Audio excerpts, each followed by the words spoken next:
পারবেন যে মানে এটা কিরকম। তো আসার পরে এখন আসলে আমরা যারা কোর্ট কাছারিতে প্র্যাকটিস করি, হয়তো আমরা এত বড় লয়ার হই নাই, আমরা ছোটখাটো আইনজীবী এখনো, তো কিন্তু টুকটাক আমরা যতটুকু জানি, মানে আমি যতটুকু বুঝলাম যে আমরা মামলার যে একটা গভীরতা, অনেক এটা কিন্তু অনেক ব্যাপক একটা বিষয়। তো এই বিষয়গুলো কিন্তু আমরা অনেক কিছুই জানি না। হ্যাঁ, একটা মামলার স্টার্টিং এর পরে মামলাটা আস্তে আস্তে যে এই যে মামলাটা শেষ পর্যন্ত যায়, এখানে শেখার জানার অনেক কিছু আছে, অনেক বিষয় আছে।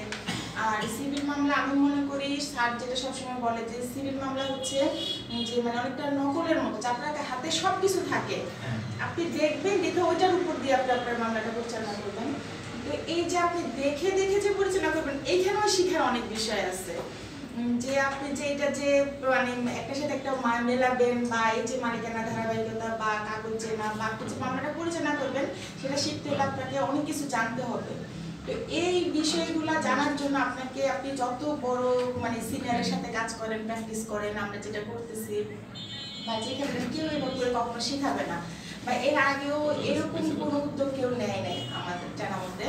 তো এখানে স্যারের এখানে আসার পরে আসলেও আমরা অনেক কিছু জানতে পারছি। আমরা সিএস পর্চা চিনি, আমরা এস এ পর্চা চিনি, আর এস পর্চাকে চিনি, কিন্তু এর ভিতরে যে কত কিছু আছে, বা একটা যে দক্ষিণ অঞ্চল বা উত্তর অঞ্চল, এই যে পার্থক্যটা, এটা তো আমরা আসলে জানি না। এখানে আসার পরেই প্রথম জানছি, দেখি নাই কখনো, আমি ফেস করি এই বিষয়গুলো, এগুলি একটা। তো যাক আলহামদুলিল্লাহ আমরা অনেক কিছু স্যারের মাধ্যমে শিখতে পারছি এখানে আসার পরে।